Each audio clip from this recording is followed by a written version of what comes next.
Pai do Senhor, meus irmãos, minhas irmãs, satisfação poder estar novamente reunidos em torno dessa lição de hoje, lição 7, Tiatira, igreja fervorosa, porém uma igreja transigente. E nesse dia de hoje estamos aqui com a companhia da nossa irmã Cecília, nosso irmão pastor Rogério, uma satisfação tê-los aqui, eles estarão lhes cumprimentando nesse momento. Olá, a paz do Senhor a todos e todas, professores. É um prazer estar aqui com vocês novamente para meditarmos hoje na carta do Apocalipse à igreja de Tiatira. Essa carta traz grandes instruções importantes para nós, para que sejamos cristãos mais fervorosos cada dia, né? A paz do Senhor, irmãos e irmãs, professores e alunos. Eu quero de antemão agradecer, mais uma vez estar aqui com vocês, para nós estarmos aqui falando sobre a igreja de Tiatira. Eu tenho certeza que a gente vai decorrer aí e vamos conseguir chegar no objetivo dessa aula. Meus irmãos e irmãs, professores e professoras, a leitura desse texto encontra-se em Apocalipse, capítulo 2, versículos 18 a 19, e a versão usada para essa leitura é Almeida Corrigida Fiel. Diz assim o texto sagrado: E ao anjo da igreja de Tiatira escreve: Isto diz o Filho de Deus, que tem seus olhos como chama de fogo e os pés semelhantes ao latão reluzente. Eu conheço as tuas obras, o teu amor, o teu serviço e a tua fé e a tua paciência, e que tuas últimas obras são mais do que as primeiras. Mas algumas poucas coisas tenho contra ti, que deixas Jezabel, mulher que se diz profetiza, ensinar e enganar os meus servos, para que forniquem e comam dos sacrifícios da idolatria. Eu lhe dei tempo para que se arrependesse da sua fornicação, e não se arrependeu. Eis que a porei numa cama, e sobre os que adulteram com ela virá grande tribulação, se não se arrependerem das suas obras. E ferirei de morte a seus filhos, e todas as igrejas saberão que eu sou aquele que sonda os rins e os corações, e darei a cada um de vós segundo as vossas obras.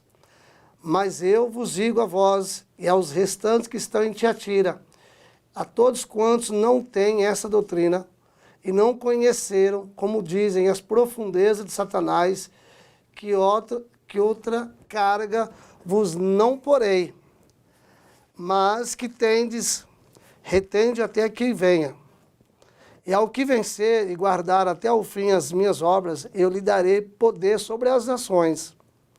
E com a vara de ferro as regerá e serão quebradas como vasos de oleiro, como também recebi de meu Pai. E dar-lhe-ei a estrela da manhã. Quem tem ouvidos, ouça o que o Espírito diz às igrejas. O texto-chave, Apocalipse, capítulo 2, versículo 20. Mas algumas poucas coisas tenho contra ti, que deixas Jezabel, mulher que se diz profetiza, ensinar e enganar os meus servos, para que forniquem e comam dos sacrifícios da idolatria. A reflexão encontra-se assim: é possível ser uma igreja fervorosa espiritualmente e ao mesmo tempo ser transigente, condescendente com o falso ensino? Esta igreja, a igreja de Tiatira, uma igreja que, pelo estudo, nós percebemos, o Senhor Jesus vai deixar isso muito claro quando ele diz o apóstolo João, que era uma igreja tolerante, uma igreja condescendente, uma igreja que cedia alguma doutrina, algum ensino que estava sendo trazido àquela igreja. Era uma igreja que se encontrava ali nessa cidade. É interessante que a cidade de Tiatira era um centro político, ou melhor, não era nem um centro político e nem um centro religioso.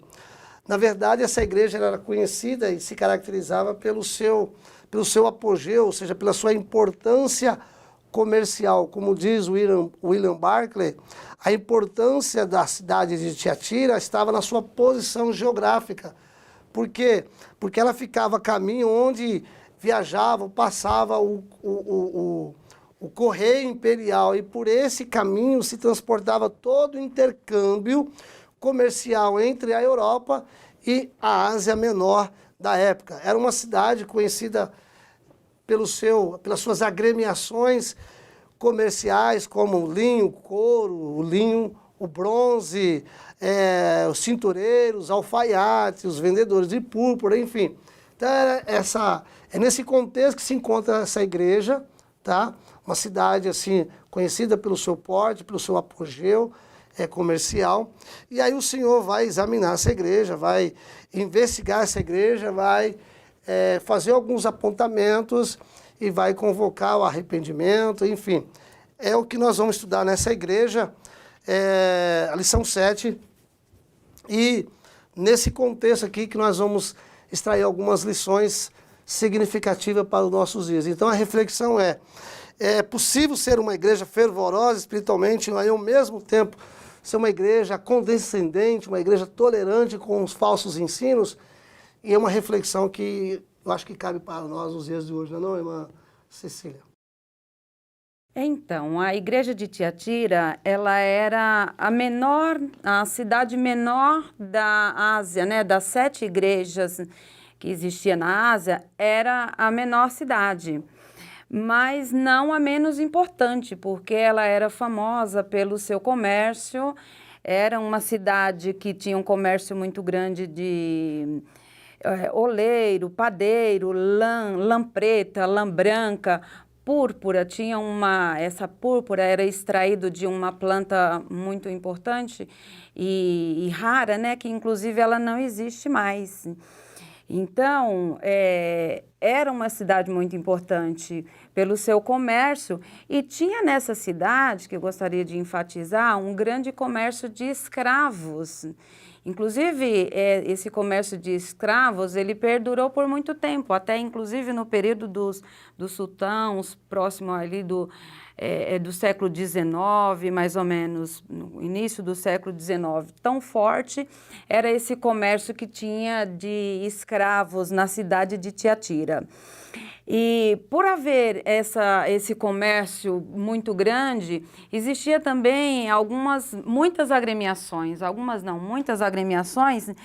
Cada uma dessas agremiações correspondia a um deus pagão, porque existia muitos templos pagãos. Eles eram uma cidade muito idólatras, tinha templos a Apolos, Artemis, Zeus, enfim. Então, o que acontece? Essas agremiações que estavam ligadas ao comércio, ela vai influenciar no comportamento dos cristãos, porque esses ídolos que tinha nessas cidades e esses muitos templos, em contrapartida, Milton, não tinha nessa cidade aquele templo ao imperador como tinha nas outras cidades. Então, em tese, a igreja de Tiatira, os cristãos, eles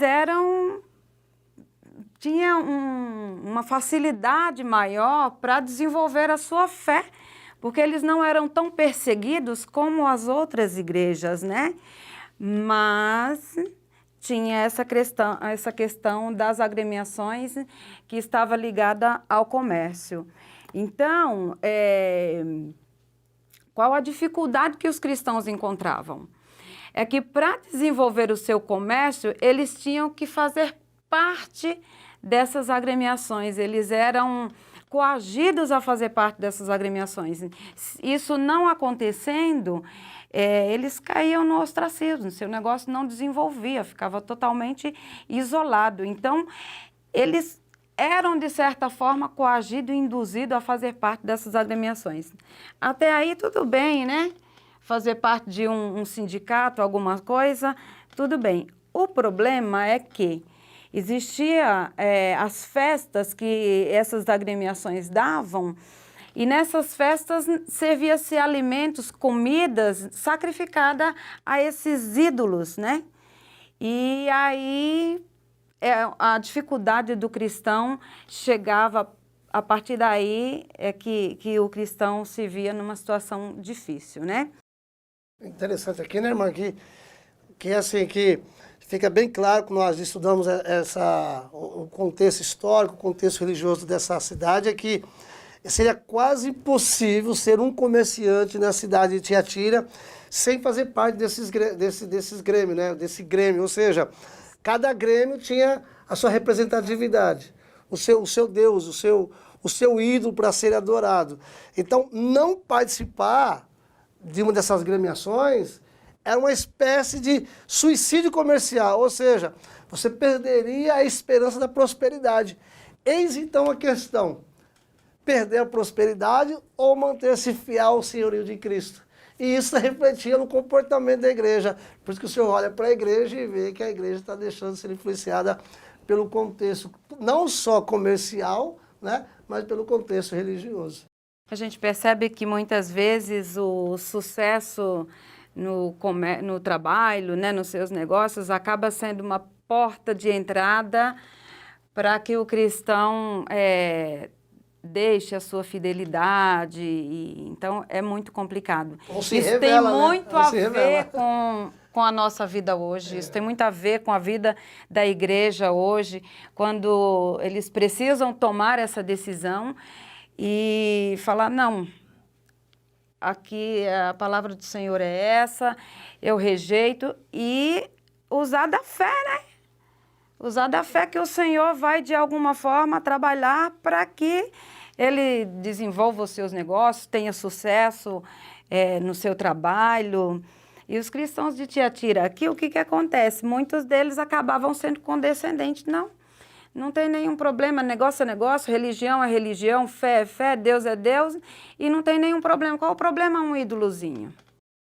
Então, o que nós vamos perceber é que o problema da igreja, não havia perseguição. Não havia perseguição religiosa. Então, o problema ali na igreja em Tiatira não era uma questão de perseguição. O problema da igreja estava dentro. Então, o problema era interno. Nesse sentido aqui, nós vamos observar que esse comportamento da cidade, dos moradores, das pessoas que se convertiam, nos parece, pastor Rogério, que estava trazendo prejuízo dentro da igreja, porque tinha alguém ali dentro da igreja que parece que percebeu essa questão do comportamento dos moradores da cidade e veio com um ensino que parece-nos que, à luz do estudo aqui, que estava desvirtuando o aspecto legítimo, verdadeiro do Evangelho, não é isso? Sim, quando a gente observa o contexto, como já foi muito bem exposto aqui pelos irmãos, era um contexto que era uma igreja que estava situada, na verdade, era um centro comercial, né, empresarial. Então, nesse centro existiam as gremiações, como foi dito, e mediante a tudo isso, causava um impacto dentro da própria igreja de Tiatira. Que sentido? O sentido que ali havia uma mulher, né? A gente vai falar um pouquinho mais para frente, e essa mulher, ela ali começou a introduzir costumes que não deveriam ser colocados, e aí a gente entra na questão do grau de espiritualidade. Eles eram fervorosos, porém, eles não examinavam a palavra, porque eles eram negligentes, então eles eram coniventes, como foi dito aqui, e permitia que isso acontecesse da mais forma descarada possível, porque já, na verdade, era um costume, já era uma prática que vinha de fora para dentro, essa é a grande realidade, e a gente vai ver que, então, o Senhor ele teve que intervir. Interessante, né? É que o Senhor vai dizer no verso 19, conheça as tuas obras, conheça o teu amor, conheça o teu serviço. Ou seja, havia piedade e havia diaconia. Havia piedade, havia temor, mas havia serviço. Havia fé, havia paciência e que as últimas obras seriam maiores que as primeiras. Aí o Senhor vai fazer uma denúncia gravíssima, no verso 20. Mas algumas poucas coisas tenho contra ti, que deixas Jezabel, mulher que se diz profetiza, ensinar e enganar os meus servos. E qual que era a questão? que esses servos seriam ensinados a praticar a fornicação e comer dos sacrifícios da idolatria. Essa é a denúncia que o Senhor Jesus faz a respeito desse problema grave dentro da igreja. Uma igreja fervorosa, uma igreja que havia amor, havia fé, havia trabalho, havia piedade, contudo estava se deixando levar por uma profetisa, uma falsa mestra dentro da igreja. E quem era Jezabel? Quem era essa Jezabel, irmã Cecília? Então, aqui na verdade, no Apocalipse todo, a gente percebe esse simbolismo que existe, né? E aqui na igreja de Tiatira também a gente percebe. É muito importante a gente atentar para esses símbolos que existem no livro do Apocalipse, né? Então, a Jezabel, o texto diz aqui de uma mulher que ela própria se diz profetiza, mas a gente percebe que, na verdade, é uma figura que já vem do Antigo Testamento, né? É a referência maior que está lá no Antigo Testamento, da Jezabel, esposa de Acabe, que induzia a idolatria, né? Então, o que acontece? A gente precisa ver Jezabel, os símbolos da Jezabel do Antigo Testamento. Depois a gente pega aqui a imoralidade. Provavelmente essa imoralidade estava ligada à fidelidade com Deus, né? Porque quando a gente olha ali, Isaías 54, versículo 5, Deus diz assim para Israel: pois o teu Criador é o teu marido, o Senhor dos exércitos é o teu nome. Então, quando fala dessa prostituição, dessa fornicação que está acontecendo, na verdade é uma indução aos ídolos. E o que acontece? Quando a gente vê aqui que o teu Deus é o teu marido, nesse sentido, o povo de Deus está casado com ele. Há uma relação de fidelidade, de compromisso. Quando isso, ao mesmo tempo que você tem um compromisso, tem o seu Deus, e você se envolve com um outro ídolo, então você tem a prostituição e a fornicação. Esse simbolismo que existe no livro do Apocalipse é interessante para a gente não confundir com o que a gente conhece hoje de prostituição, de fornicação, né? Muito provavelmente a imoralidade, a fornicação era nesse sentido. Então, claro que, como a nossa irmã Cecília acabou de colocar, quando o texto aqui está se referindo a Jezabel, lembrando de Jezabel, a profetisa, a rainha casada com o rei Acabe, ele está traçando um paralelo, está traçando um comparativo. Por quê? Porque a mulher do Antigo Testamento, a rainha Acabe, era aquela que sustentava, diz o texto, que os profetas comiam na mesa do rei, ou seja, a monarquia sustentava os falsos profetas, no caso ali, os profetas de Baal, eram 850 profetas, e era a monarquia que sustentava. E qual que foi o intuito de Jezabel, a esposa de Acabe? Conduzir o povo de Deus na época, como foi bem colocado pela nossa irmã Cecília, se prostituir, no caso aqui é a prostituição espiritual. Ou seja, praticar a infidelidade, tornar-se infiel ao Senhor. Então havia um problema de infidelidade. Então qual que era a proposta aqui? Qual que era o plano arquitetado pela Jezabel, essa casada com o rei Acabe? Era promover o paganismo, induzir o povo a dar as costas ao Senhor. Que é a mesma prática que estava acontecendo aqui no livro de Apocalipse. Essa mulher que o Senhor vai fazer uma comparativa com Jezabel. É claro que não é a mesma Jezabel. São alguns aspectos, porque os ensinos dela tinham tudo a ver, não é isso, pastor? Sim, tinha tudo a ver. A gente vai observar que a Jezabel do Antigo Testamento, ela foi inserida no contexto de Israel, e ela então começou a meio que seduzir Acabe para que a prática a Baal fosse algo comum.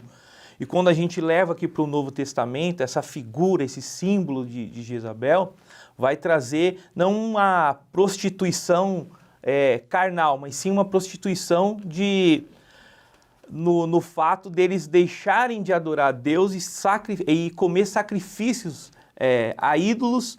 Então, dentro desse contexto, foi o que nós falamos a princípio, que a cidade estava o quê? Inserida dentro de um contexto onde eles se adoravam um panteão de deuses, né? Ali tinha tanto os deuses romanos como os deuses gregos. Então a igreja estava habituada a isso. Então a figura de Jezabel, ela usa desse contexto demoníaco para quê? Para atingir a igreja.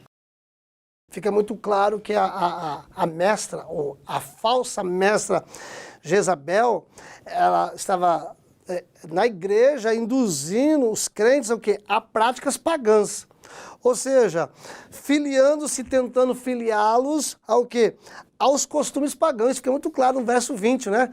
Mas algumas poucas coisas tenho contra ti que deixa Jezabel, mulher que se diz profetiza, ensinar e enganar os meus servos, para que forniquem e comam do sacrifício da idolatria. Ou seja, através do ensino dela, ela estava levando o povo a práticas pagãs. Nesse sentido aqui, irmãos, é interessante nós salientarmos que nós vivemos num contexto parecido. Muito parecido. Porque o apóstolo Paulo diz lá em Gálatas 1:8, ainda que nós mesmos, um anjo vos anuncie um outro evangelho, seja anátema. Então, quando o evangelho sendo pregado, quando a palavra está sendo pregada, quando aparece um mestre, um mestre, uma mestra ensinando, que destoa do evangelho, ainda que usa a Bíblia, mas que destoa do verdadeiro evangelho, do evangelho genuíno, essas pessoas estão sendo conduzidas que é uma prática pagã. Então nós temos que tomar muito cuidado. Podemos ser fervorosos, pode haver a manifestação do Espírito, podemos cantar bem, louvar bem, mas nós precisamos tomar cuidado para que esses ensinos não venham tomar conta da igreja e com isso desviar-nos do evangelho genuíno de Jesus. Apóstolo Pedro, na sua carta, ele escreve, Pedro 3,18, ele fala a questão de crescer na graça e no conhecimento. Lógico que no sentido teológico, se nós vamos falar a questão da graça e do conhecimento, é a questão da salvação voltada a Cristo. Mas em um linguajar pentecostal, crescer na graça e no conhecimento é a questão do equilíbrio, né?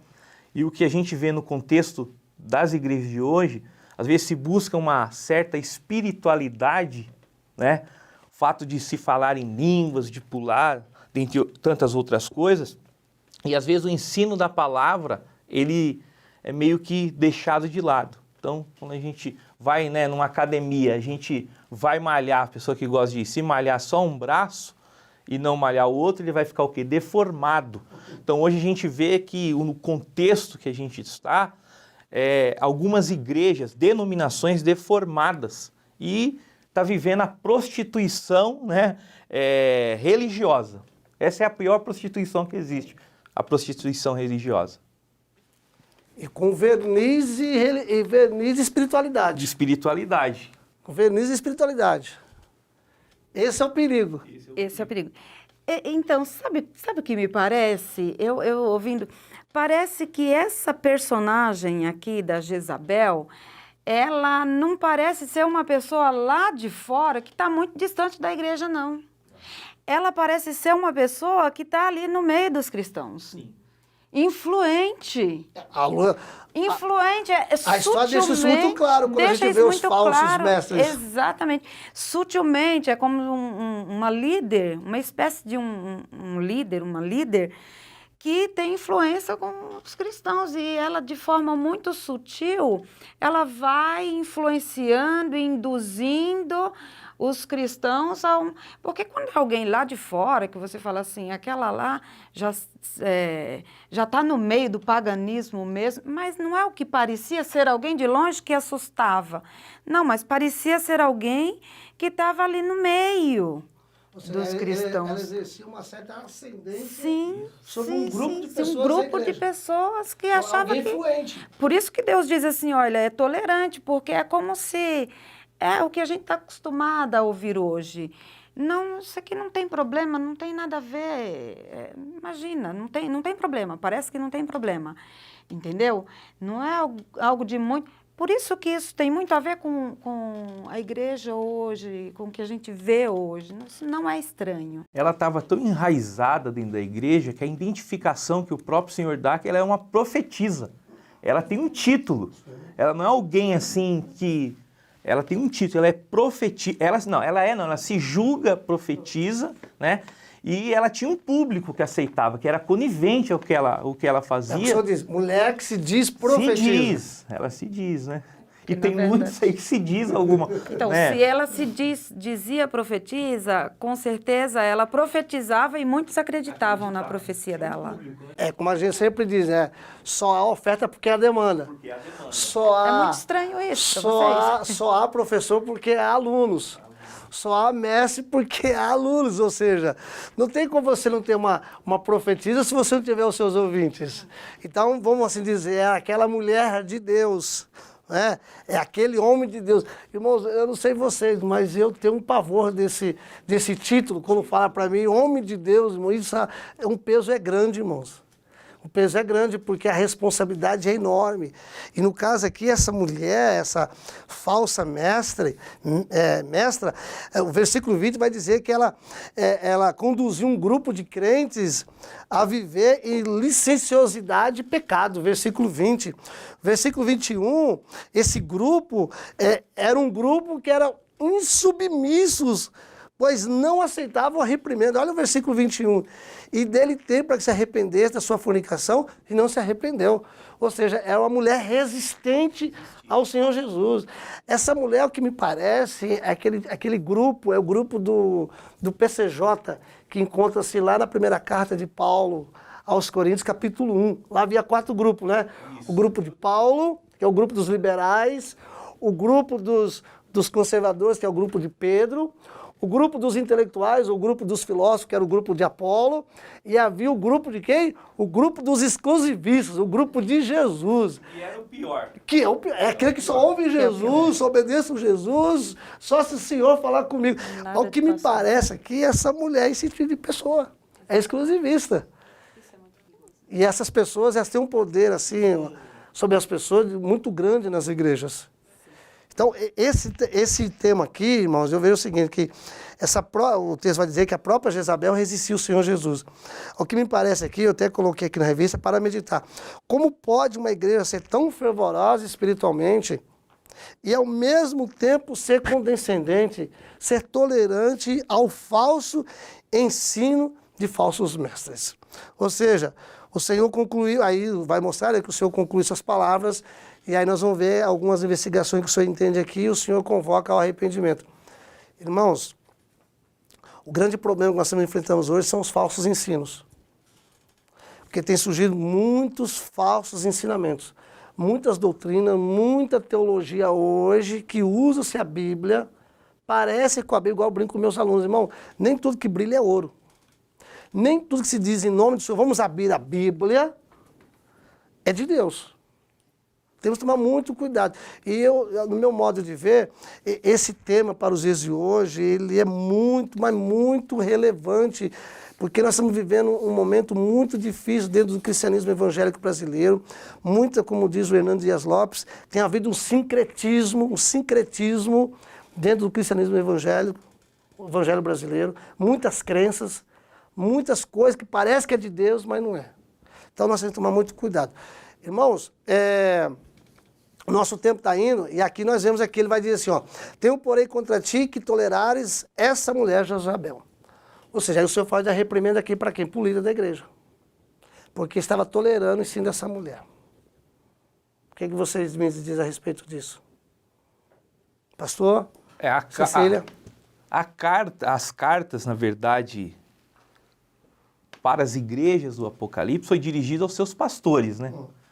Então, é como a gente falou aqui, se ela tinha esse espaço, é porque ela tinha um público e o pastor daquela igreja ele estava sendo também conivente com que as práticas dela, né?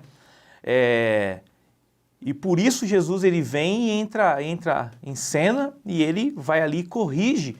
E você vê que o negócio estava tão enraizado que tanto os crentes da igreja de Tiatira como a própria Jezabel, elas resistem ao próprio Senhor pela palavra. A resistência é pela palavra e pelo conhecimento. E a gente estava falando do cenário, a questão da espiritualidade, de tudo isso, a gente vai encontrar alguns aspectos na igreja aos Coríntios. Se a gente começar a ver ela, no capítulo, primeira carta de Paulo aos Coríntios, no capítulo 14, diz que era uma igreja que tinha todos os dons. Espiritual, quem entrava na igreja de Coríntios, eu acho que sentia, né? Mas, se você olhar os primeiros capítulos, lá tinha dissessões, lá tinha espírito mundano, tinha impureza, litígio, e existia o quê? A conivência dos irmãos. Paulo repreende a conivência. E essa mesma conivência que a gente vai ver na igreja de Tiatira, né? Então, eles deixavam as coisas acontecer e é a questão da entrar a carnalidade, né? Então, eu acredito que na igreja também de Tiatira existia aquela carnalidade, aquela profecia que alimenta a carne. Então, a gente percebe que a carta vem, Deus fala das obras, né? Fala da fé, olha, eu conheço a fé, o amor, que inclusive as suas últimas obras são maiores. Não deixa de considerar as boas obras que a igreja realiza. Mas ele vem com a repreensão. Ou seja, às vezes hoje a gente vê que algumas pessoas acham o seguinte, que não, eu já faço tanta coisa, então se eu fizer alguma coisa errada, tudo bem, passa batido. Mas não, Deus, ele não tolera. Alguém, o líder da igreja pode tolerar, mas Deus não tolera. Deus diz, olha, eu conheço tudo o que você faz de bom, mas eu tenho contra ti. O conserto precisa ser feito. É por isso que aí ele se apresenta como olhos como chamas de fogo, que diz respeito à onisciência de Deus, aquele que vê todas as coisas e nada passa desapercebido. A gente pensa que, olha, uma igreja que vê com todos esses dons, acha que é a melhor igreja que existe. Mas não, Deus, ele vê tudo e ele exige e diz, olha, haverá punição se não se corrigir. É preciso se corrigir, é preciso se consertar. Se não se consertar, vai haver punição, será cortado. É interessante, né, irmã Cecília, que o texto diz que ele tem os olhos como chama de fogo, igual a sua bem colocou, fala da sua onisciência, mas também fala de juízo. Exato. Ou seja, ele não tolera. Vai haver juízo. Bronze é a justiça de Deus, né? O bronze é a própria justiça. Na verdade, o bronze, além da justiça, pés de bronze, fala da conquista, né? Porque se a gente for olhar a igreja de Tiatira, estava sobre o domínio romano. Estava sobre um reino que não tinha nada a ver, que depois eu acho que a gente deve entrar nessa questão do reino, que existia a promessa do reino davídico, né? Essa teologia do reino é muito forte, eu até separei alguma coisa para falar, se houver tempo. Mas ele vem com pés de bronze, que fala também do poder de domínio, né? Então, é interessante observar essas características do Filho de Deus, de Jesus como Filho de Deus. É porque a gente não pode esquecer, em todas as casas, igual no caso aqui, né? O Senhor se apresenta à igreja. Como que ele se apresenta? Como nós chamamos, né? A teologia alta, né? Ele é o Senhor, fala da sua divindade, ou seja, ele é o Filho de Deus, não é? Ou seja, ele tem os olhos de chama, os olhos como um fogo de chama, é aquele que tudo vê, é aquele que tudo contempla, os seus pés como latão, como diz George Land, diz que fala de julgamento. Então ele é o Senhor da igreja, e como Senhor da igreja, ele contempla tudo, nada escapa aos seus olhos, ok? Nada escapa aos seus olhos, e ao mesmo tempo que nada escapa aos seus olhos, haverá sim juízo. Ele vai haver uma acerto de contas. Ou seja, resumindo, vamos parar de brincar de ser crente, não é? Vamos parar de brincar de ser crente, vamos parar que vocês falam isso. Uma hora a conta chega. Uma hora a conta chega. E aí nós vamos caminhando aqui, nós estamos no quarto tópico, que aí, assim, nós vimos aí o contexto da igreja, o contexto vamos dizer assim, o contexto financeiro, o contexto econômico da cidade, né? Da sequência nós vimos aí o contexto religioso, uma cidade também que tinha ali os templos dedicados aos seus deuses, e cada deus representava as agremiações, né? Nós vimos aí o Senhor, ele se apresenta à igreja, como se apresenta. Isso é muito importante os professores entenderem como é que o Senhor se apresenta à igreja, porque ele é o Senhor da igreja, ele é o dono da igreja, tá? Então ele se apresenta à igreja, aí nós temos no quarto tópico, como se apresenta o Senhor da igreja, aí ele vai dizer para João o que ele vê na igreja. Então ele faz uma avaliação da igreja, né? Ele faz uma avaliação da igreja. Nós vemos no versículo 19, como nossa irmã Cecília já colocou aqui, na perspectiva do Senhor Jesus, é uma igreja dinâmica. Sim. É uma igreja que trabalhava, uma igreja operosa. Uma igreja que aos olhos... Tinha obra. Tinha obra, né? Mas eu acho interessante, né, irmã, que o Senhor, para o Senhor que vale, não é o que nós fazemos. Não é o que fazemos, é o que somos. Por mais que façamos, somos servos inúteis, né? Hã? Verdade. Porque é o que somos, porque o que acontece? Por isso que eu acho muito interessante, primeiro Samuel 16:7, quando ele diz lá para o profeta, ô Samuel, você vê com os olhos.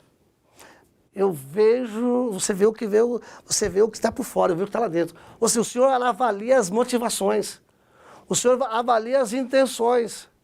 Então, por isso que para ele o que importa é o que somos, não o que fazemos. Porque, por vezes, aquilo que fazemos não reflete bem o que somos. E essa igreja aqui era uma igreja dinâmica, uma igreja que trabalhava, né? É uma igreja que havia qualidades, havia obra, havia amor, havia fé, havia serviço. Ou seja, havia fides e havia diaconia. Mas também havia o quê? Aí o Senhor vai fazer o quê? Uma crítica, versículo 20, né? Temos aí a crítica que o Senhor faz, que é o que nós estávamos comentando agora há pouco, que é ele tem alguma coisa contra essa Jezabel, essa falsa mestre. Na sequência que nós vamos ver aí, é aí o versículo 21, e isso é muito interessante. Ele chama o arrependimento, ou seja, ele dá oportunidade, né, não, irmã Cecília? Sim. Ele dá oportunidade. Ele dá oportunidade, ele fala do arrependimento. Eu gostaria só de voltar um pouquinho, se você me permitir, irmão. É que quando você falou sobre que ele conhece todas as emoções, é interessante que ele fala daqui, olha, que sonda os rins e o coração. Quando ele diz assim, sonda os rins, porque para os judeus, os rins é a sede das emoções.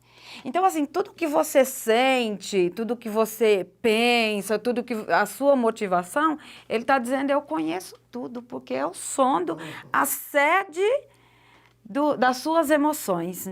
E aí ele fala do coração, que é do intelecto, do conhecimento, porque esse grupo, sabe, Milton, que influenciava ali na igreja, ele se colocava acima dos demais.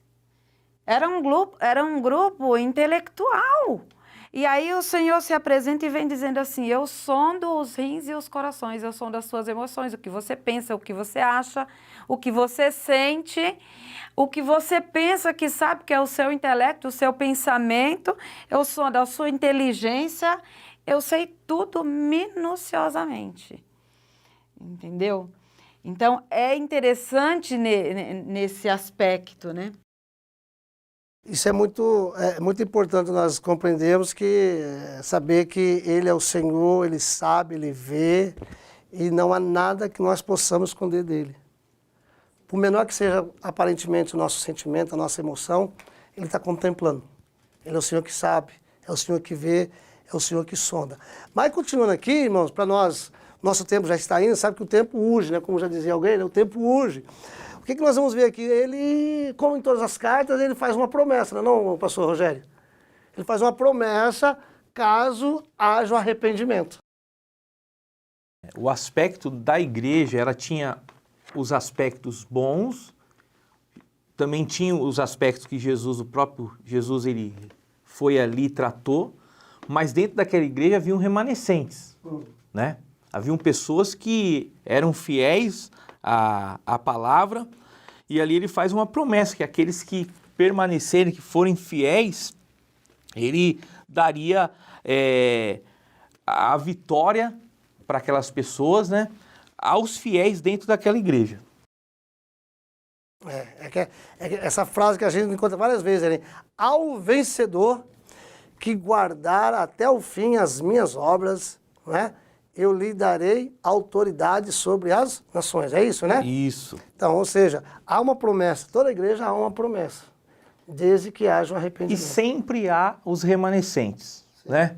A gente às vezes pensa, não, sempre o Senhor ele preserva pessoas que tenham compromisso, né? Porque quando o Senhor fala com a igreja de Tiatira, o Senhor tinha visto aquelas pessoas que estavam ali. E com certeza essas pessoas que estavam preservando, guardando, que o Senhor falou que eles eram fiéis, com certeza eles não toleravam isso, né? Então, ao professor que os alunos da escola, fica bem claro que não era uma coisa assim que acontecia e também estava, não, existiam pessoas ali que resistiam àquilo e não aceitavam aquilo que acontecia. Nós vamos ver ao longo da história que o Senhor sempre teve os seus remanescentes, sempre teve os seus fiéis. Por mais que surja aí os insubmissos, por mais que surja aí os falsos, mas o Senhor sempre tem os seus que se mantêm fiéis ao seu senhorio. Por certo, a igreja de Tiatira também teve esse aqui, tanto é que ele faz essa promessa. Ao vencedor, né? Ao vencedor, ele daria autoridade sobre as nações. Mais alguma coisa, irmã Cecília, nesse ponto? Então, isso é muito forte quando ele fala ao vencedor. Inclusive, eu observei aqui no seu comentário no tópico 3, que tem uma referência aqui do Salmo 2, né? Uhum. Veja como isso é forte. Eu queria enfatizar, porque isso tem a ver conosco. Uhum. Isso tem a ver com a gente hoje. Então, no Salmo 2 aqui, ele se apresenta como o Filho de Deus. Estou voltando só um pouquinho, só para a gente entender essa frase do vencedor, Milton. Uhum. Isso é importante. Então, no Salmo 2, ele se apresenta como Jesus, o Filho de Deus. E aqui também, na carta da igreja de Tiatira, ele se apresenta como Jesus, o Filho de Deus. Isso é muito importante. Sabe por quê? Porque o mundo está um caos. E por que o mundo está um caos? Porque o reino não está no domínio divino como deveria ser. O reino está no domínio romano. E aí, o que acontece? Porque o Apocalipse, ele faz uma alusão ao momento político e, ao mesmo tempo, que aponta para o reino definitivo de Jesus. Uhum. Então, o que acontece? Quando você lê... um romano lê a carta de Tiatira e diz aqui que ao que vencer vai reinar. O romano fala assim, olha, tem alguma coisa errada, esse pessoal está querendo aprontar. Veja a alusão que faz ao momento político. Por outro lado, aqui, como eu disse lá no início, tinha um mercado muito forte, muito grande de escravo. Tinha muitos escravos participando, cristãos dentro da igreja, que vai ouvir, está ali sofrendo, a maioria deles não eram cidadãos romanos, está sofrendo debaixo de um jugo de um imperador, mas existia aquela promessa do reino davídico que aquele que trouxesse a mensagem de Deus, ele traria consigo o domínio e o reino. Uhum. E o reino aqui está nas mãos do Império Romano. Aí esse escravo ouve a frase, aquele que vencer reinará com o reino de fato. Porque esse reino romano aqui não é o rei de direito. O rei de direito é Jesus, o Senhor. Você está entendendo? Então, isso é muito forte, isso tem a ver conosco. Por quê? Porque, às vezes, a nossa fé, ela, às vezes, vacila diante de tudo que a gente vê acontecendo, diante de um mundo tão desarraigado, desconectado de Deus, quando às vezes parece que o rei, que é Deus, que é o rei de direito, não parece ser o rei. Então a nossa fé, ela às vezes vacila. Mas aí a gente percebe o quê? Que quando nós aceitamos a Cristo, que quando nós nos submetemos ao reino, Deus, ele reina em nossa vida. E aí esse reino vai crescendo, crescendo e triunfa.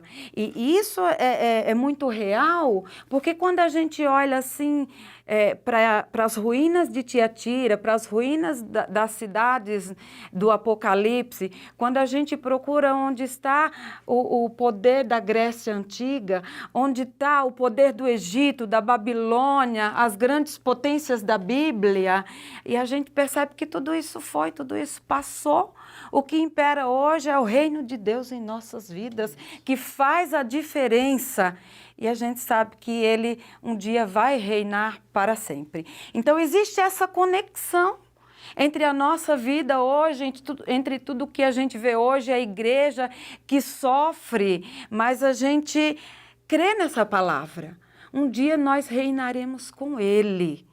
E os cristãos de Tiatira, eles acreditavam nisso. Quando vem essa palavra fazendo alusão tanto à realidade deles e ao futuro, eles sabem que o Rei de Direito é Jesus Cristo, o Senhor. É isso aí. Aqui no texto, o Senhor está dizendo assim, os vencedores serão aqueles que se opuserem à invasão do paganismo na igreja. Para nós, hoje, vencedores são aqueles que resistiram os apelos do sistema de valores do mundo e manter-se fiel aos valores do reino de Deus, como foi colocado agora há pouco pela nossa irmã Cecília. Então, vencedor hoje, o cristão que é vencedor, é aquele que se mantém fiel aos valores do reino de Deus e, nesse sentido, se coloca contra, se opõe aos valores do sistema mundano. A gente observa a questão da adaptação que a igreja está sofrendo. A igreja deveria, o mundo se adaptar à igreja, né? E a igreja, infelizmente, ela está se adaptando ao mundo. Quando a gente diz igreja, não é a igreja de Cristo, algumas denominações que estão cedendo ao sistema do mundo, né? Então a gente vê que aquele que vencer, aquele que resistir, aquele que perseverar, ele vai ser, da parte do Senhor, galardoado, ele vai ser abençoado. E um ponto que a irmã falou, e é importante a gente ressaltar, que dentro desse contexto que a igreja está, Jesus ele se apresenta como Filho de Deus, porque dentro desse império, que era o império da época, o próprio César um dos títulos de César, ele era o Filho dos deuses. Então Jesus ele se apresenta, né, naquele contexto, naquele cenário, diz, olha, se tem aí o Filho dos deuses, eu sou o Filho de Deus, eu sou o Senhor dessa igreja. Então você vê que Jesus no caos, ele se apresenta, isso é muito importante. Em toda a história, irmãos, sempre no caos o Senhor se apresenta e levanta homens, mulheres, para fazer a sua vontade e exercer o chamado. Então, nesse caso aí, nós vamos perceber que o Senhor deixa claro que ele não admite, sob hipótese alguma, que o cristão, a cristã, abrace outra doutrina que não seja a sua palavra. O texto, então, à nossa frente, destaca o perigo de perder o Senhor Jesus como parceiro ao acolher falsa doutrina dos falsos mestres. E aí nós vamos caminhando aqui, então, para a aplicação do texto. A aplicação do texto, claro, se encontra desde o capítulo 2, versículo 18 a 29. E aqui, a aplicação é essa. Qual é o perigo da igreja ser transigente às falsas doutrinas? Eu vou comentar o primeiro ponto, depois a nossa irmã Cecília e, por fim, o pastor Rogério. Então, a aplicação do texto, a questão é, qual o perigo de uma igreja ser transigente com as falsas doutrinas? Primeiro ponto, a igreja não terá o Senhor Jesus como seu parceiro, e sim estará contra ela. Porque ele diz no verso 20, né? Tenho, porém, contra ti o tolerares essa mulher Jezabel. Então, quando a igreja ela abraça as falsas doutrinas, sua relação com o Senhor Jesus torna-se afetada. Porque o Senhor diz que não podereis servir a dois senhores. Ou é um, ou é o outro. Não dá para nós servirmos dois evangelhos. Ou é o evangelho de Jesus, ou não é o evangelho de Jesus. Tá? Então, nós vamos entender que o Senhor sempre salienta que nós não devemos jamais abraçar práticas que não são condizentes com a sua palavra, pois ele não suporta. Isso fica muito claro, capítulo 2, versículo 14, que ele diz assim, ó, Tenho todavia contra ti algumas coisas, pois, que tens aí os que sustentam a doutrina de Balaão, o qual ensinava Balaque a armar cilada diante dos filhos de Israel para comerem coisas sacrificadas aos ídolos e a praticarem prostituição. Ou seja, aqui falando da igreja de Pérgamo. Então o Senhor não tolera, o Senhor não suporta aquele que se diz cristão, aquela que se diz igreja dele, abraçar uma outra doutrina, abraçar um outro ensino, por maior, por mais fantástico, por mais espetaculoso que seja a revelação, o ensino, a experiência, o Senhor não tolera. Então aqui o mestre deixa claro que ele não admite, sob hipótese alguma, que o cristão, a cristã, abrace a outra doutrina que não seja a sua palavra. Então o texto em estudo destaca o perigo de a igreja perder o Senhor Jesus como parceiro por acolher falsas doutrinas dos falsos mestres. Haja o que houver, permaneça com o ensino de Jesus. Como diz um certo pastor, um grande pregador aí que eu conheço, o evangelho é simples. Quem complica fala da parte do diabo. O evangelho é simples. Não tem muita coisa, não tem coisa espetacular, coisa. Não, o evangelho é simples. Ele vai dizer que ele é bom pastor, ele vai dizer que nós somos as ovelhas, ele vai dizer que ele é a porta, ele vai dizer que ele é a ressurreição, ele vai dizer que ele é a vida. Amém? Ponto 2 é com você, né, Cecília? E o terceiro fica contigo. Então, aqui na nossa revista, diz que a igreja não terá como resistir à sedição do falso profeta. Porque quando a igreja ela se envolve com o ensinamento falso, ela abre as portas e parece que isso mina as forças da igreja. Mina as forças dos cristãos e a tendência é ceder cada vez mais. É interessante que quando Deus diz assim que ele odeia o pecado, ele odeia a mentira, na verdade, na maioria das vezes, Deus está dizendo que ele odeia o ensinamento falso. Não é qualquer mentira, obviamente, que Deus não vai gostar da mentira, não vai aceitar, mas assim, quando ele se refere a esse odeio a mentira, ele está dizendo do ensinamento falso, entendeu? Tão grave que é. Porque assim, o cristão acaba perdendo a sua identidade. Eu tinha um professor que ele costumava dizer assim que as igrejas precisam de pastores radicais. Você dizendo do ensinamento simples. Então, é bem isso. E ele dizia assim, as igrejas precisam de pregadores radicais, de pastores radicais, e aí eu acrescento, de professores radicais, lembrando sempre que radical é diferente de extremismo. Uhum. Radicalismo é uma coisa, extremismo é outra coisa. Porque o radical, ele faz parte, ele fala da raiz. Uhum. Então, o ensinamento, para a gente saber se o ensinamento é verdadeiro ou não, é fácil. Vai na raiz. Vai no evangelho e vê de onde vem essa mensagem. E aí você chega no radical. Jesus é a raiz, né? Jesus é a nossa raiz, é onde a gente tem que estar arraigado. O evangelho é onde a gente tem que estar arraigado. Mas quando o cristão e quando a igreja começa a ceder, as suas forças serão minadas. Então, ele não tem força para reagir. Ele precisa consertar, rejeitar totalmente, de forma radical, e ficar com o evangelho genuíno de Jesus Cristo. Então, nós estamos acompanhando aí, na aplicação do texto, respondendo as questões. Qual o perigo, ou quais são os perigos de uma igreja ser transigente com as falsas doutrinas? Primeira lição é, a igreja não terá o Senhor Jesus como seu parceiro, e sim contra ela. O segundo, abordado pela nossa irmã Cecília, é que a igreja não terá como resistir à sedução do falso profeta. E aqui nós vamos caminhar, então, para a terceira lição, para responder essa questão. Qual o perigo de uma igreja ser transigente com as falsas doutrinas? Doutrinas, pastor Rogério. Então, a consequência que, no mínimo, vai ser dolorosa, como foi colocado pelo próprio irmão aqui, porque quando a gente vê essa questão dessa igreja, ela é uma igreja que ela é uma igreja doente. Ela tinha uma enfermidade espiritual, né, que precisava ser curada. Paulo escrevendo na primeira carta aos Coríntios, 11:30, o texto que a gente lê todo segundo sábado, né?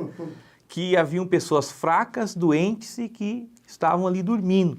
Então, essa igreja, ela tinha também essas pessoas que estavam doentes, enfermas, e elas precisavam ser curadas, elas precisavam ser saradas dessa enfermidade.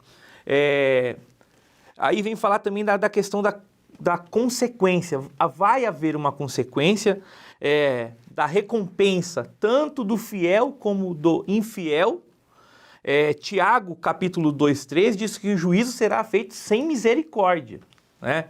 Então é uma coisa assim que a gente olha bem pesada, mas é uma realidade que a gente precisa encarar, a gente precisa, ao mínimo, procurar fazer as coisas corretas, procurar levar as pessoas a ter a consciência da responsabilidade que é servir a Deus, porque é a lei da colheita, né? O que a gente vai semear, a gente vai colher. E não tem como fugir disso. Amém? A nossa revista da Assembleia de Deus, e sob os cuidados aqui, Assembleia de Deus, Ministério de Santo André, sob a direção aqui do CAPED, a pessoa do pastor Paulo Gonçalves, os demais irmãos, a equipe, a revista nossa, Ensinamentos Bíblicos, ela tem um diferencial. O diferencial encontra justamente na aplicação do texto. Eu quero lembrar aos professores não se deterem tanto no contexto, que nós chamamos de pano de fundo, precisa dar-se o pano de fundo até para se entender o contexto, o conteúdo da igreja, porque o senhor está falando aqui, porque nós vamos observar que todas as igrejas, não todas, mas 5 igrejas, elas absorvem o aspecto do contexto social, econômico, político, religioso que a qual está inserida. Isso é importante, deve ser salientar. Mas os professores não devem deixar-se ou não ser relapso na questão da aplicação do texto, porque o que vai fazer diferença para os alunos, para os ouvintes, para os irmãos, para as irmãs, que estarão ouvindo a aula, estarão presencialmente ou online nesse estudo, é justamente a aplicação do texto. Veja que colocamos aqui qual o perigo de uma igreja ser transigente com as falsas doutrinas. Então, faz-se necessário enfatizarmos a aplicação do texto, porque é a aplicação que vai nortear, que vai dar um norte, tá? na atitude, nos valores, no comportamento dos cristãos e as cristãs das nossas respectivas igrejas.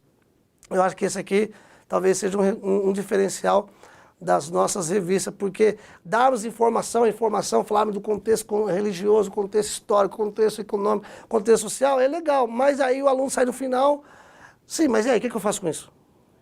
Lembre-se que o importante da Bíblia Sagrada é que ela toque as nossas vidas. O texto sagrado tem que tocar as nossas vidas, tem que falar as nossas vidas, tem que falar a nossa consciência, tem que falar os nossos valores. Então é por isso que eu entendo que a nossa revista tem esse diferencial. Então, professor e professora, fique atento nessa questão da aplicação do texto. Então, nós concluímos essa aula de hoje dizendo o seguinte, que aos olhos do Senhor Jesus não basta ser uma igreja fervorosa espiritualmente. Tá? É bom, é bom. Como diz o pastor Paulinho, é excelente. Ter cultos avivados, cultos alegres, isso é excelente. Mas é preciso ser absolutamente intransigente com os ensinos dos falsos mestres, dos falsos profetas, com seus falsos ensinamentos. Tá? Tomemos cuidado. Nós precisamos hoje, mais do que nunca, irmã Cecília e pastor Rogério Morro, mais do que nunca, a igreja do Senhor Jesus necessita de que tenhamos discernimento de espíritos, discernimentos teológicos, discernimentos doutrinários dentro da igreja. Por isso que se faz necessário o conhecimento da palavra, porque o Senhor Jesus mesmo disse que o meu povo está sendo destruído porque lhes falta conhecimento. Eu tenho uma frase que eu carrego comigo, que estou sempre citando para os meus alunos. Baseado lá em João 8,32, o Senhor Jesus diz, conhecereis a verdade vos libertará. Ou seja, a ignorância aprisiona, o conhecimento liberta. o que nos faz libertar, que nos faz sair, sermos intransigentes com os falsos ensinos, com os falsos mestres, com os falsos profetas, é o conhecimento. Por isso que Pedro diz, conhecer não somente na graça, mas também no conhecimento. Nós precisamos conhecer a palavra do Senhor Jesus, para não errarmos por falta de conhecimento. Então, vale lembrar ainda que o Senhor Jesus não deixou ser conduzido somente pelas qualidades da igreja em Tiatira. Muito pelo contrário, ele enfatizou sobre a necessidade de uma verdadeira contrição por parte dos cristãos em relação às práticas ensinadas pela falsa profetisa. É bom sermos espiritualmente fervorosos, mas acima de tudo nós não tolerarmos os falsos ensinos trazidos pelos falsos mestres e mestras na igreja do Senhor Jesus. Assim, meus amados irmãos e irmãs, caros professores e professoras, estamos ensinando mais um momento aqui de ensinamentos bíblicos da palavra do Senhor. Agora com vocês as considerações finais da nossa irmã Cecília e nosso pastor Rogério Monroe. Como fala final, eu queria pensar com vocês sobre como agir num ambiente ou num contexto semelhante ao da igreja de Tiatira. E aí, nesse sentido, eu queria tentar chamar a atenção de vocês para o versículo 24 e o versículo 25 do nosso texto, que diz assim: mas eu vos digo a vós e aos restantes que estão em Tiatira, a todos quantos não têm esta doutrina e não conheceram, como dizem, as profundezas de Satanás, que outra carga vos não porei, mas o que tendes, retende-o até que eu venha. E eu vou repetir as duas últimas frases. Que outra carga vos não porei, mas o que tendes, retende-o até que eu venha. Ou seja, é aquilo que já aprendeu, é o evangelho puro e simples, não tem outro. Apegue-se à verdade e assim nós alcançaremos o reino de Deus. Eu gostaria de concluir colocando um exemplo de uma igreja que era os bereanos, né? Atos 17, que eles examinavam a palavra. E como foi dito aqui, Oséias, está em Oséias, né? Que o meu povo ele sofre por falta de conhecimento da palavra. Então que a gente possamos ter esse mesmo cuidado, né? De tudo examinar ali, eles examinavam e nada passava desapercebido, né? A gente crescer com equilíbrio, acho que isso é importante, né? A gente também, não adianta a gente só, Bíblia também não tem nenhum grau de intimidade com Deus, acho que tem que ser esse equilíbrio e ser como os bereanos, ter ali, no mínimo, a curiosidade de ver se aquilo ali é de Deus ou não, tá? Eu agradeço essa oportunidade. Amados e amadas, foi uma alegria poder estar convosco nesse dia e, permitindo Deus, estaremos aqui na próxima semana para termos o nosso próximo encontro falando sobre a lição de número 8, Sardes, a igreja dos mortos-vivos. Não perca, divulguem,